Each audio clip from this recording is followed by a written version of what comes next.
Hello and welcome to Liara Talks, where I talk about stuff, and you are welcome to leave suggestions for me to talk about. Today we are talking about being a patient gamer. Some definitions of a patient gamer are people who wait at least 6 months to play a game, and some definitions of a patient gamer are just anybody who doesn't buy the game immediately on release. So if you just wait for reviews, you're a patient gamer. For me, generally, I do fall in the 6 month or more category. I grew up where video games were like $20, like that was the price of a new video game. And then as technology got better, game prices went up. And making games are more expensive now, so I can understand that. But it just kind of cemented in my mind that games are supposed to be $20. Like that's just what that was my thought. I was like, I'm just gonna wait till video games cost what I think they should cost. But over time, it's really become a lot more than that. We are encountering now in this digital age where games can be so easily updated with patches and such. We have games that are just shoved out the door unfinished, and the mindset is we'll fix it later, and Cyberpunk is the latest example of that. Other examples would be No Man's Sky and Assassin's Creed Unity and Fallout 67. Mass Effect Andromeda is another one.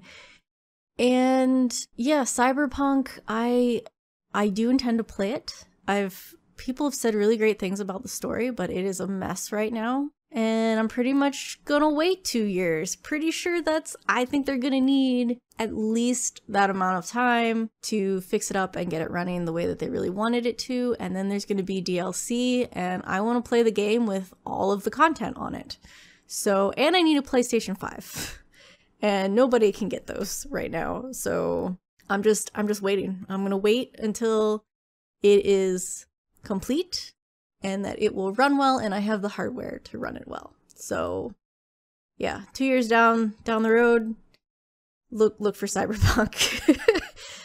And that brings up the other factor involved in me being a patient gamer is DLC. Again, part of our digital world where you can update games after the fact is adding additional content after the fact. And I don't necessarily have a problem with this, except that DLC is usually overpriced.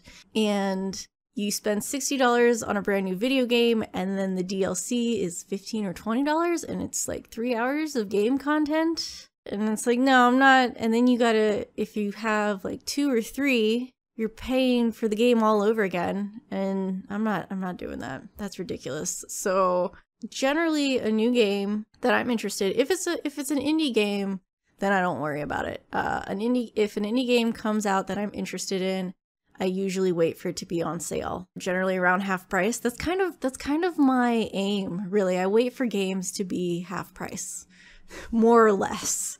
But if it's like a AAA game and it looks really interesting and I'm like, yeah, I think I want to play that, I will do a Google search for the game and DLC and see if the developers mention that they're planning any DLC. And even if they say, no, we don't have any planned, I still wait 6 months for the game price to drop. But I'm also looking for, because a lot of developers say, no, we don't have any planned, and then the game does really well, and they say, well, you know what, we didn't have any planned, but now we do. And so it's usually about 6 months. I got burned on that because I wanted to get Outer Wilds. Is it Outer Wilds or Outer Worlds? The one that's an RPG and not the Myst game in space. I wanted to play it. I searched it initially and they're like, no, we don't plan any DLC. And then 6 months later, they're like, no, we don't plan any DLC. And I think the price at that time, I found it on, my cat is knocking cabinets because he likes to do that. I found it for like $35 and I was like, yeah, I'm gonna get this. And then after I bought it, they're like, yeah, we're gonna release DLC. And I was like, oh, guys. Because I wait for a collector's edition. And that usually comes out maybe a year or so, year and a half. And then I'm paying full price for a game that has all, like, the bugs have been fixed. Quality of life upgrades have happened. All of the DLC content is included, and it is the same price that the game cost when it originally came out without all of that stuff. And that just makes more sense to me to buy games that way. It doesn't, the way that the game market works, where we just keep throwing money at it, I just can't personally get behind it. And I know that the game industry would probably collapse if everybody bought games the way that I do, but this is how I buy games. And if you can't do that with every game anymore, because I think developers, well, not developers, I think the industry is catching on that people are like me and they wait for the collector's edition. And so there are some games have stopped doing collector's edition, like Dragon Age Origins. You can get the Ultimate Edition of Dragon Age Origins and it has all of the content on it. And then Dragon Age 2, you can get the Ultimate Edition and it has all of the content except the 2 DLC that, one is Mark of the Assassin, which I would argue that you can pretend doesn't exist, you won't miss anything. And the other one is critically important to bridge between Inquisition and Dragon Age 2. It's the one where Hawk meets Corypheus. You need that content. That is critical to understanding the story, and you have to buy those two yourself, additional. And Dragon Age Inquisition had no collector's edition at all. You had to buy the DLC. And what I did for that was I got the game. I ended up waiting until all the DLC came out, and then they did a pack. They did a DLC pack where you could buy all the DLC they had released at once. So Trespasser had come out, and Jaws of Hakon and The Descent and everything else had all come out, and I hadn't played any of it until all of it was out, and they said, all right, here's a bundle. And I think I bought all of it for $20. So when Dragon Age 4 comes out, I'm just gonna buy it. Like, I'm not even gonna wait, because at this point I just want to know what happens next. Like, I don't even care. It could be a buggy mess like Unity and Cyberpunk, and I will not care. As I just need the story. I will fight my way through it, and I will get the story, and I will be happy, and I'll be like, all right, I will pick this up again in 6 months when they fix all of it. And that's what I have to focus on. If I'm gonna buy a game when it comes out, I have to ask myself, am I willing to spend more money on this? Am I willing to spend more than $60? Because that's what's going to happen. I'm going to be throwing more money at a brand new game than I would if I waited and bought it 6 months or a year and a half or 2 years down the line. And I did that when I played The Last of Us Part 2, because I was like, they're probably going to upgrade it for PlayStation 5. They might release a DLC like they did for the first one. So I'm probably going to have to buy this game again. And I decided I was okay with that. But that is, if I ever buy a new game on release, that is the question I ask myself. It's, am I willing to pay more than $60 for this? Because you are going to be paying more. The other game that I've been interested in and I've been wanting to play is Control. And the reviews have been that it's almost like too much for the PlayStation 4 to handle. Like, it runs a little buggy. It's just because the PlayStation 4 can't handle the processing, but it runs beautifully on the PlayStation 5. And they released it, and I was really interested in it. And I was like, I'm gonna wait till they do DLC. And then they announced DLC, and I was like, okay, I'm gonna wait and see if they do a collector's edition. And then they announced they were gonna do the PlayStation 5 version, which is gonna be the bundle with everything in it. And I was like, okay, great. And the part that really upset people, understandably, I would be upset too, is if you bought the PlayStation 4, you don't get a PlayStation 5 upgrade. And like every other game studio pretty much is giving people free upgrades to the PlayStation 5, and they're claiming that they can't do it, that it's not possible for them to give people a next-gen upgrade. There's some speculation on whether or not that's true. I have no idea. But people were upset because they bought the game brand new on the PlayStation 4. They bought each of the DLCs at full price when they came out. So that's like, I don't know what did the DLCs cost? I'm let's look this up. So you spent $60, you spent $10 for each of the DLCs, you spent $80 on this game. And then if you want to play it on PlayStation 5, which runs better and looks better, you have to spend the Ultimate Edition. What it's showing me on Steam is $40. So the new game, the brand new game when it first came out was $60. I'm going to buy it with the better graphics, the better processing, all the DLC content for $40. Like, and people are upset. People are still upset, and I absolutely agree. It's a mess. But I mean, this is why I'm a patient gamer, because it does not make sense to buy games brand new. I might as well wait and get the collector's edition, because it will be cheaper than when the game first came out, and it is the better version of the game. I will have a better first-hand experience than those people who first bought the game when it came out. And that sucks. Like, that's horrible. It really is. It's like, I don't feel like I have any incentive to buy the game brand new, other than with Dragon Age, where it's like, I need this. I need the next installment. I don't... Buying games brand new is, am I willing to spend $60+ and am I willing to have this be a buggy piece of crap? And with Dragon Age, the answer is yes. Please just give it to me. I don't care.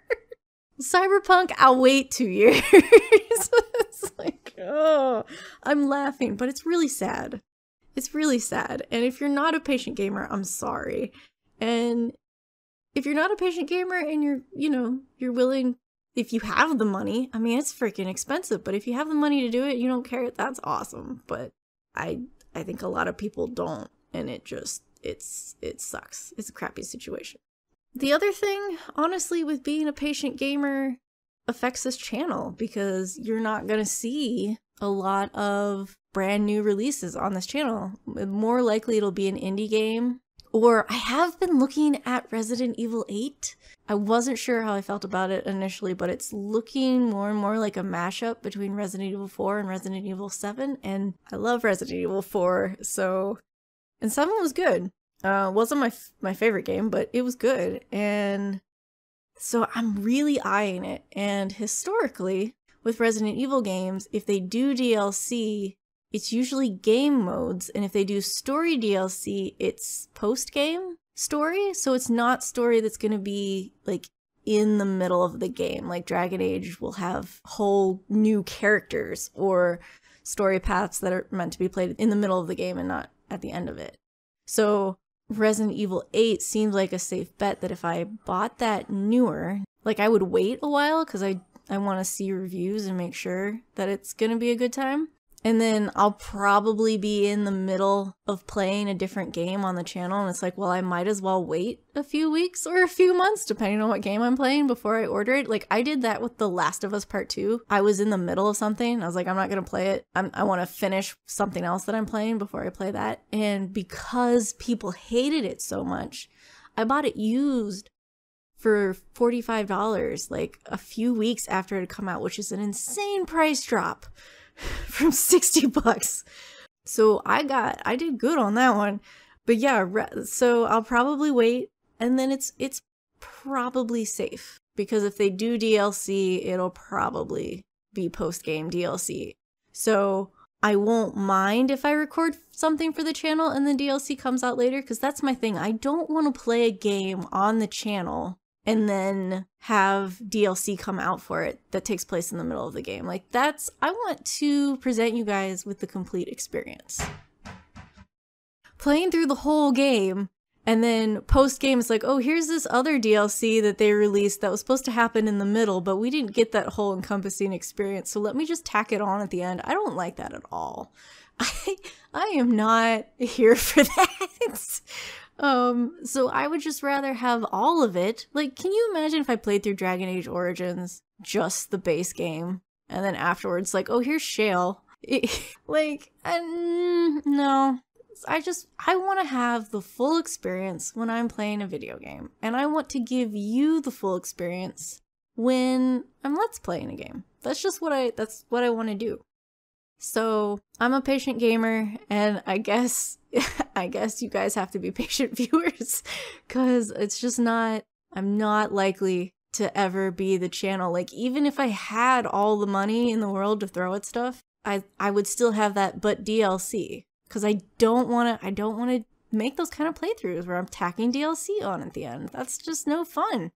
And in some ways, I think that might work out better for me, honestly, because when games do that, when games do an Ultimate Edition, people search for that. Like, when people watch Let's Plays later, after the game comes out, they're like, hey, I really enjoyed this and I want to see other people play it, and it's been a while. They want the full game. They don't want to watch someone play a game without the DLCs. And it's like Resident Evil 4 has been remastered over and over again. And when people search for that, generally, they're searching for the PlayStation 4 version because it's the newest version. If they remaster it for the PlayStation 5, people are going to be searching for that. Some people look for the retro stuff. They want the original. But in general, having the full playthrough on the game is actually going to show up better in search results. So in some ways that works to my advantage as well. But yeah, like I said, patient gamer here. I'm sorry I have to force you to be patient viewers, but that is how things go. Let me know in the comments. I'm really interested. Are you a patient gamer? Or, you know, do you rush out and buy it as soon as it comes out? Do you pre-order? I'm not sure I've ever pre-ordered a game. I want to say I never have, but then part of me feels like that can't be true. But I can't think of a game that I ever pre-ordered. But I'm really interested in hearing your gaming experience. I also totally understand if you're just like, I just want it. Like, this game looks so awesome and I just want it, and I know I shouldn't, but I go out and I buy the $60 game. That's totally fine. That's totally fine. I just wanted to give you my perspective and explain why you probably won't see brand new releases as soon as they come out on here. But yeah, I'd love to hear from you. I hope you're having a wonderful day, and that if you aren't, that my videos make your day a little bit better. I hope you're all staying safe and staying well, and thanks for listening.